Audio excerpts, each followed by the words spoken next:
Mulher única. Capítulo 4. Submissão. Plano de Deus. Parte 1.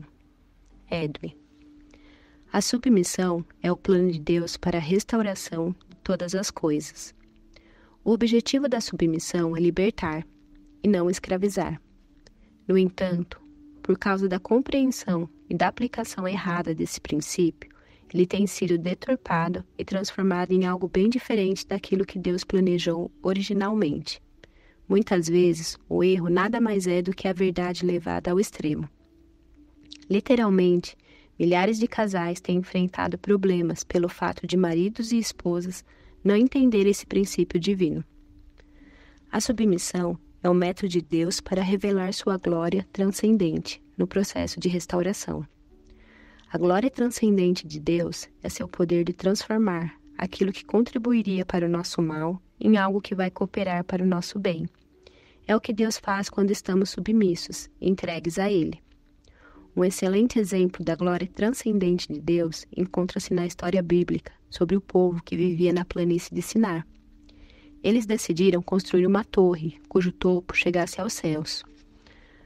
Todos falavam uma só língua e eram unânimes na mente e no coração. Na verdade, o desejo que tinham de tornar seu nome famoso era uma tentativa de se estabelecerem como deuses. Vendo quanto estavam unidos, Deus sabia que seriam capazes de concluir o projeto da construção.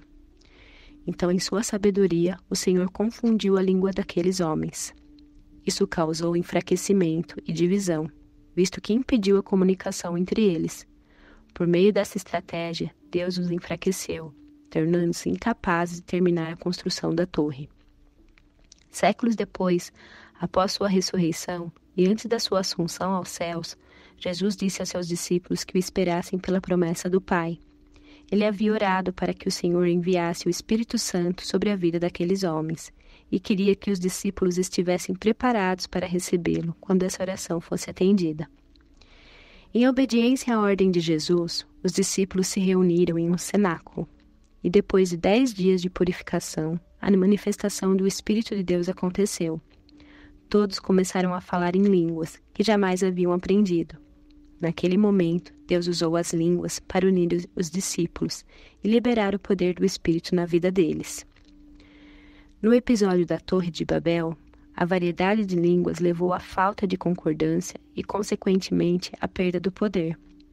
No cenáculo, o resultado da variedade de línguas e da unanimidade entre os discípulos foi a liberação do poder divino. Deus transformou aquilo que fora maldição nos tempos do Antigo Testamento em bênção na época do Novo Testamento. Deus fez o mesmo em relação à submissão. Do início da criação até a entrada do pecado no mundo, Adão e Eva viviam como co-herdeiros de tudo. Juntos herdaram as bênçãos de Deus e exerciam domínio sobre a terra. Entretanto, após terem desprezado a soberania do Senhor e terem sido amaldiçoados em consequência do pecado, Deus disse a Eva que Adão governaria sobre ela. Há provas e os efeitos disso podem ser vistos historicamente na sociedade, onde as mulheres foram e continuam a ser tratadas como cidadãs de segunda classe. Contudo, Jesus Cristo, que é o último Adão, veio para nos redimir da maldição do pecado, trazida pela desobediência do primeiro Adão, e restaurar o propósito original de Deus para nós, isto é, homens e mulheres vivendo como co-herdeiros. A submissão que fora parte da maldição no Antigo Testamento tornou-se no Novo Testamento um método divino para restaurar a mulher à condição de co-herdeira com seu marido. Antes de Cristo, a submissão feminina era obrigatória como consequência da maldição. Porém, depois de Cristo, ela passou a ser uma expressão espontânea de fé. A submissão ao pastor, aos pais, ao professor ou a qualquer outra autoridade é, na realidade, um ato de fé. Quando a mulher se submete à autoridade do marido, ela se posiciona voluntariamente pela fé, conforme a hierarquia que Deus estabeleceu, e dá ao homem a oportunidade de tratá-la como co-herdeira. Contudo, se ela tiver uma atitude de rebelião, ele passará a agir como ditador e não como líder. A mulher não recebe a salvação por intermédio de nenhum homem, pois Cristo é seu Senhor e Salvador. No casamento, mesmo Cristo sendo seu Salvador e o cabeça de sua vida, o marido é o cabeça da casa. A submissão dela ao marido demonstra sua submissão a Deus. Se uma mulher se submete ao marido e este não a trata como Deus ordena, então ele está pecando contra Deus, e as orações dele não serão atendidas prontamente. Deus não atenderá ao homem que tem iniquidade no coração. A negligência, a arbitrariedade ou a humilhação por parte do marido em relação à esposa é iniquidade aos olhos do Senhor. Contudo, na prática, a questão da submissão envolve muitas nuances. Certa vez, um jovem casal entrou em meu gabinete e despejou todos os seus problemas diante de mim. O casamento estava em situação crítica. Ela falava a maior parte do tempo, afirmando repetidas vezes que tudo o que desejava era ser uma boa esposa para o marido, amá-lo, estar próxima dele de todas as maneiras possíveis. Estava disposta a deixar o emprego e trabalhar no escritório dele, em tempo integral, e não apenas ocasionalmente, e fazer tudo o mais que pudesse para estar perto dele. Ela confessou com sinceridade o quanto estava confusa, pois apesar de todos os esforços que fazia, o marido sempre a excluía da sua vida, e havia bem pouca intimidade entre os dois. O desejo dela era intenso, e o que ela mais temia é que ele trocasse por outra mulher. Quando ambos acabaram de expor tudo o que quiseram e já estavam prontos a receber aconselhamento, comecei falando com a mulher e fui bem direto. Seu marido não a quer trabalhando com ele por uma razão. Você tem o hábito de sempre dar uma segunda opinião, o que no fundo significa tomar as decisões por ele. Em casa ele tolera isso e não diz nada. Mas no escritório isso é uma forma de rebelião. A autoridade dele é desrespeitada e ele se sente constrangido, subjugado e ressentido. Em vez de lhe dizer como se sente, prosseguir, seu marido prefere evitar o embate mantendo-a fora do escritório. Você se sente excluída porque está sendo excluída. Não quero ofendê-la, mas seu comportamento demonstra uma forma de murmuração e de insubmissão. E continuei. No escritório, a secretária dele faz o que ele manda. Fornece os detalhes necessários quando ele solicita, seja pedir o almoço ou apresentar estatísticas.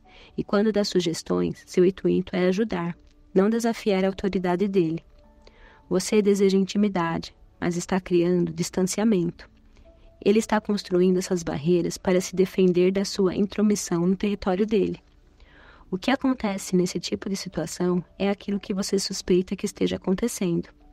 O relacionamento com a secretária se torna mais íntimo do que com a esposa, porque a secretária e o patrão compartilham tudo no escritório, mas marido e mulher não fazem o mesmo em casa. Quando isso ocorre, as secretárias se tornam esposas do escritório. Com exceção do sexo, elas dão tudo ao patrão. E se a intimidade em casa não corresponder à intimidade no escritório, é possível que, por fim, a secretária lhe dê sexo também. Certamente foi algo duro de ouvir, mas o amor é firme. Quando a verdade é dita em amor, ela serve para curar, não para ferir. Pode ser difícil engoli-la, mas no fim das contas, a maioria dos remédios também o são. Nunca é fácil descobrir nossas verdadeiras motivações. É por isso que a palavra de Deus é tão necessária em nossa vida. Somente a agudeza da palavra pode nos fazer compreender nossas motivações, intenções e atos. De fato, cremos que deve haver um capítulo sobre submissão neste livro. Todavia, existe um livro inteiro sobre o assunto, a Bíblia. E ela não fala da ditadura masculina, mas sim da liderança do homem. As duas perguntas mais comuns que as mulheres nos fazem por carta são: o que devo fazer para que meu marido assuma o seu papel de cabeça em casa? Como eu faço para o meu marido orar comigo? Somente Deus pode solucionar todos os problemas criados pela humanidade. Somos limitados, mas a sabedoria dele está ao alcance de todos nós. Certa vez, eu estava sentada em um gabinete pastoral, aguardando uma reunião, quando um jovem casal entrou e se apresentou. O marido se chamava Cal, e era um homem de porte robusto e valentão. Elizabeth, sua esposa, trabalhava como cabeleireira e era ruiva, alta, esguia e muito falante. Considerando a aparência, os dois pareciam estar em pé de igualdade, mesmo para eventuais brigas. Segundo eles contaram, já tinham participado de muitos rounds ao longo dos anos. O casal me conhecia por meio dos meus livros e começaram a falar das mudanças que tinham ocorrido na vida deles, que resultaram em um casamento maravilhoso. Disseram-me que nos 2 últimos anos, o casamento deles havia se tornado algo de valor raro, inestimável para ambos. Antes disso, porém, estiveram à beira do divórcio. Foi nesse momento que Elizabeth, em desespero, voltou-se para Deus e começou a clamar por sabedoria. Ela podia ver as falhas e os defeitos de Cal com clareza, mas não sabia o que fazer para ajudá-lo a se portar de maneira diferente. Ela estava vivendo e se comportando no casamento da forma que aprendera com a mãe, mas naquele momento estava disposta a aprender com seu Pai Celestial. Passou então a procurar por respostas na Bíblia. A primeira coisa que descobriu ao ler Efésios 5:33 foi que tinha que respeitar seu marido, independente das falhas dele. Depois compreendeu que se quisesse que Cal mudasse, teria de submeter a ele, conforme 1 Pedro 3:1. Esses 2 versículos se transformaram no fundamento da vida, da fé e da conduta dela. Levando muito a sério, Elizabeth começou a colocar a palavra em prática. Apesar da mensagem de ambos os versículos ser contrária às suas inclinações naturais, ela sabia que a obediência à Bíblia era o único método de Deus para a proteção de sua vida. Ela começou então a trabalhar sua atitude, usando a palavra como espelho. Em vez de pautar sua conduta em um padrão de resistência e teimosia, ela tomou a decisão de submeter ao marido em amor. Mesmo se sentindo humilhada, deprimida, frustrada e com raiva em algumas ocasiões, ela foi perseverante. Em alguns momentos, quase chegou ao ponto de retroceder ou desistir. Em outros, pensou que ia morrer. Hoje, porém, ela entende que o único caminho para se viver uma vida ressurreta, de fato, passa pela morte. É necessário morrer para si. Com muita oração e perseverança, uma transformação sobrenatural aconteceu nas atitudes, nos hábitos, nos pensamentos, nas palavras e no relacionamento de Elizabeth com o marido. Contudo, o processo aconteceu de modo tão espontâneo que foi quase imperceptível, e a transformação dela provocou a dele. Além de assumir a liderança no lar, ele também começou a orar com ela. Como eu já tinha de sair para a minha reunião, Cal falou resumidamente sobre os sentimentos dele. O que ela fez foi tão maravilhoso que não tenho como retribuir. Sinceramente, Ed, para mim, é um privilégio poder abençoá-la e fazer todo o possível para que ela se sinta feliz. Foi assim que Cal e Elizabeth entraram na terra prometida deles. Esse é apenas um exemplo da grande variedade de aspectos que envolvem a questão de submissão. Nancy falará sobre os outros. Nancy. Praticar a submissão equivale a colocar em prática a palavra de Deus. Se cremos na mensagem da Bíblia, para que a nossa alma seja salva, por que temos tanta dificuldade para crer em seus ensinos sobre submissão? Tenho visto e ouvido os mais diversos pontos de vista sobre o assunto. Contudo, deixe-me esclarecer, em primeiro lugar, que a submissão não é somente para as mulheres. Ontem fui a uma agência de correios e entrei na fila, atrás de 9 pessoas. Apenas um funcionário estava atendendo, e de repente ele também desapareceu. Começamos a fazer comentários pouco elogiosos sobre como a agência dos Correios de nossa pequena cidade estava sendo administrada. Porém, gostássemos ou não, tínhamos de nos submeter ao que estava acontecendo, pois aquela era a única agência da cidade. Isso é um exemplo da forma mais básica de submissão. Estar disposto a deixar que outros fiquem na nossa frente, pelo simples fato de terem chegado primeiro, é submissão. Já lhe aconteceu de estar esperando na fila do supermercado, quando abre um caixa ao lado do seu, e o funcionário chama a pessoa que está atrás de você e que acabou de chegar na fila, para ser atendida? Aceitar isso é submissão, a menos que você faça um escândalo. Para algumas mulheres, submissão não passa de uma desagradável palavra de 9 letras. Mas, na verdade, a submissão é simplesmente um fato da vida, e não um ato cruel, perpetrado contra as mulheres.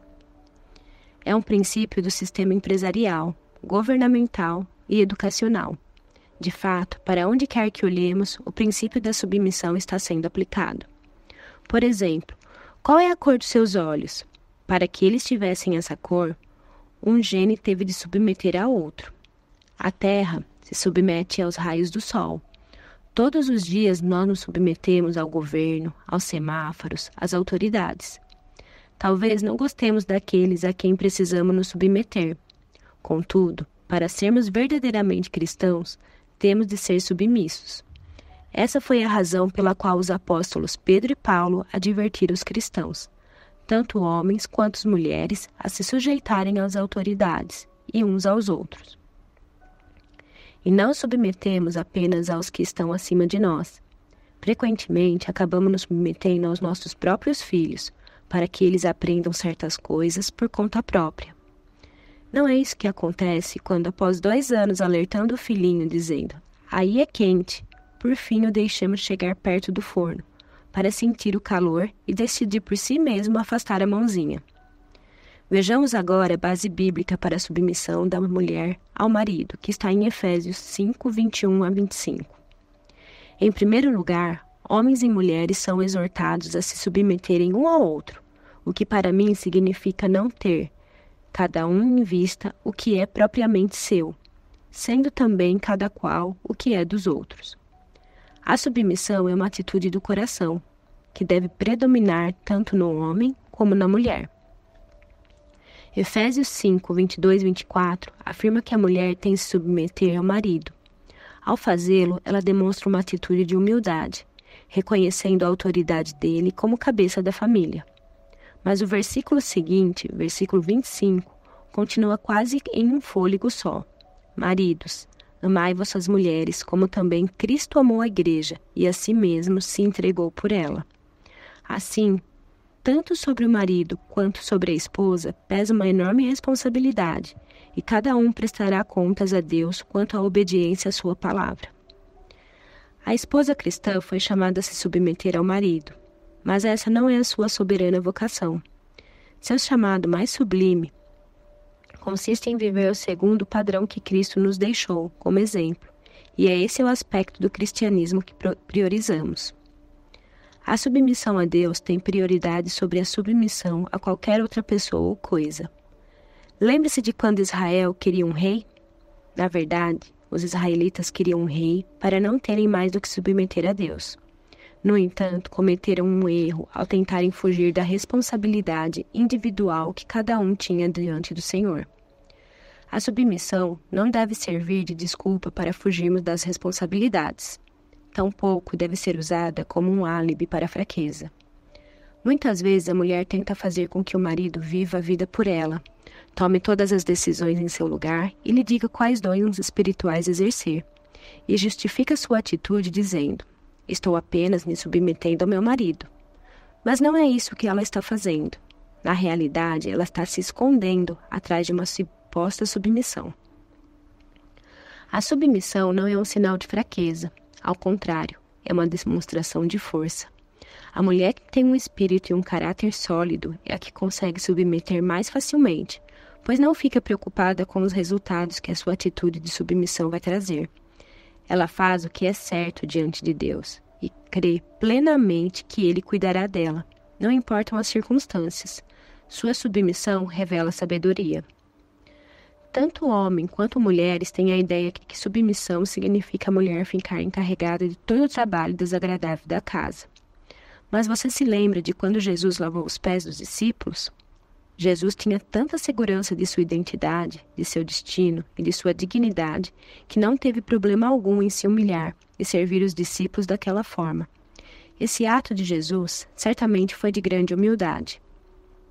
Assim como Cristo se humilhou a fim de servir a outros, nós também precisamos nos humilhar para servi-los. Essa, no entanto, é uma via de mão dupla, onde deve prevalecer a reciprocidade da gentileza. A gentileza mútua parece ter desaparecido hoje em dia. Porém, se estamos lavando a nossa roupa, por que não aproveitar para lavar a dos outros? Se vamos pegar um copo d'água para nós, por que não aproveitar e levar outro para alguém? Se decidimos deixar de olhar somente para nós mesmos e começarmos a ajudar e a ministrar a outros, como se estivéssemos fazendo para o Senhor, mereceremos não apenas gestos humanos de gratidão, mas também a recompensa do próprio Deus. Não existe desigualdade da lei áurea. O ato de demonstrar gentileza e cuidado para com o próximo deve ser mútuo, e Deus o vê. Ademais, isso também faz parte das coisas que devemos fazer para agradá-lo. Da mesma maneira, não existe desigualdade quanto à submissão. Quando uma esposa se irrita por ter que submeter suas decisões ao marido, antes de agir, ela se esquece de que o mesmo é válido para ele. Alegro-me pelo registro bíblico da história de Jacó. Mesmo após ter ouvido diretamente de Deus a ordem para deixar a casa de seu sogro, ele submeteu a decisão às suas 2 mulheres. Muito provavelmente, Jacó teria decidido obedecer a Deus, mesmo que suas mulheres não concordassem. Contudo, demonstrou gentileza mútua e iniciativa piedosa ao dar a elas a oportunidade de participarem e de chegarem, os 3, a um consenso.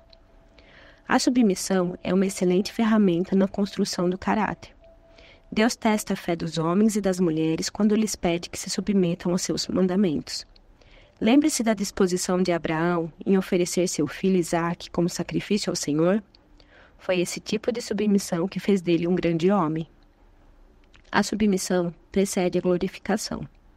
A prova desse princípio está no jardim de Getsemane, onde a submissão de Jesus à vontade do Pai foi tão exaustiva para sua alma e seu corpo, que o seu suor se tornou como gotas de sangue, caindo sobre a terra. No entanto, o fato de Jesus ter submetido a sua vontade à do Pai resultou na glorificação do Filho e na realização da vontade do Pai na terra. A submissão também exige coragem. Sara é uma das 2 únicas mulheres mencionadas na galeria dos heróis da fé, em Hebreus 11. Por quê? Por causa de sua submissão e de sua grande coragem. Sara, antes chamada Saraí, era casada com Abraão, um homem que levava uma vida comum numa sociedade pagã. Em dado momento, entretanto, Abraão começou a ter visões e a ouvir a voz de alguém que ele afirmava ser o Deus verdadeiro. Isso o levou a lançar fora todos os deuses que a esposa havia aprendido a adorar desde pequena. Posteriormente, Abraão pediu a Saraí que o chamasse por um novo nome. Abraão e deu-lhe um novo nome também, Sara. Disse-lhe ainda que o tal Deus verdadeiro havia prometido dar-lhes um filho, apesar de já serem idosos. Sara riu, mesmo após ouvir em secreto o próprio anjo do Senhor afirmar isso. Por fim, no entanto, conseguiu crer em Deus junto com o marido. O resultado foi que a fé de Sara a sustentou por toda a gravidez e durante o parto, tendo ela quase 100 anos. A concepção foi sobrenatural, mas o parto foi natural. Imagine dar à luz na cidade? Certamente requer muita coragem. A submissão também exige fé. Por exemplo, elegemos representantes políticos que farão leis às quais teremos que nos submeter depois. Talvez não percebamos isso, mas votar em alguém é uma demonstração de fé da nossa parte. O ato de crer em Deus e confiar nossa vida a Ele é o que nos capacita a confiar nos outros. A submissão é um requisito para chegarmos ao entendimento da glória transcendente de Deus, razão pela qual podemos afirmar com absoluta certeza que todas as coisas cooperam para o bem dos que são chamados segundo o propósito divino. Cristo é nosso maior exemplo de submissão. Ele, que era o próprio Deus, submeteu-se a Deus Pai. A Bíblia revela que esse era o motivo de suas orações serem prontamente ouvidas. Jesus tinha tanta convicção de que Deus estava no controle de tudo e pela fé submeteu-se aos cuidados do Pai de uma forma tão plena que foi capaz de se entregar até mesmo aos homens, enfrentando de bom grado as circunstâncias difíceis da sua vida. Cristo também se submeteu à cruz, que os homens lhe impuseram, mesmo podendo, caso quisesse, chamar mais de 12 legiões de anjos para protegê-lo. Ele também conviveu com os erros e os pecados dos homens durante toda a sua vida. Por exemplo, entregou a responsabilidade pela bolsa de dinheiro a Judas, mesmo sabendo que ele ia roubar os recursos e no final traí-lo. Por outro lado, Jesus tinha consciência dos momentos em que não deveria se submeter. Em vez de sujeitar a tradição dos cambistas no templo, ele se insurgiu e expulsou-os dali. O ponto em que devemos deixar de nos submeter é o mesmo em que Jesus o fez, quando a submissão exige que contrariemos nossa fé em Deus. Não podemos nos submeter de forma indiscriminada. Contudo, é preciso discernimento para saber quando não devemos nos resignar. Não podemos racionalizar a rebelião tentando transformá-la em uma justificativa para a insubmissão. O discernimento traz grande recompensa. A rebeldia, por sua vez, resulta em destruição. Se qualquer autoridade nos mandar fazer algo contrário ao caráter de Deus, temos o direito e a obrigação de nos recusar a fazê-lo. Não podemos permitir que abusem física ou sexualmente de nós, nem daqueles que estão sob os nossos cuidados, por causa de um conceito deturbado de submissão. Outro equívoco acerca desse assunto está relacionado às mulheres cujos maridos não servem a Deus. Algumas pensam que isso lhes dá o direito de não se submeterem a eles. Porém, a Bíblia diz que pela nossa submissão e pelo nosso exemplo, podemos levá-los ao Senhor. Jesus respeitou a autoridade religiosa dos fariseus, mesmo não concordando com eles. De fato, Jesus sabia que eles estavam errados e disse que eram sepulcros caiados. No entanto, os fariseus eram as autoridades religiosas da época, e Jesus sabia quando devia se submeter. Existem momentos em que os líderes estão errados, tão errados que somente o fato de pensarmos que eles estão em posição de liderança é capaz de afligir o nosso espírito. Mas podemos errar igualmente, se permitirmos que uma raiz de amargura ou de rebelião cresça em nosso coração. Quando discordamos de uma autoridade, seja em que aspecto for, o que nos cabe fazer é confiar a situação a Deus. Primeiro, precisamos nos submeter ao Senhor, para então conversar com o líder sobre o ponto de discordância.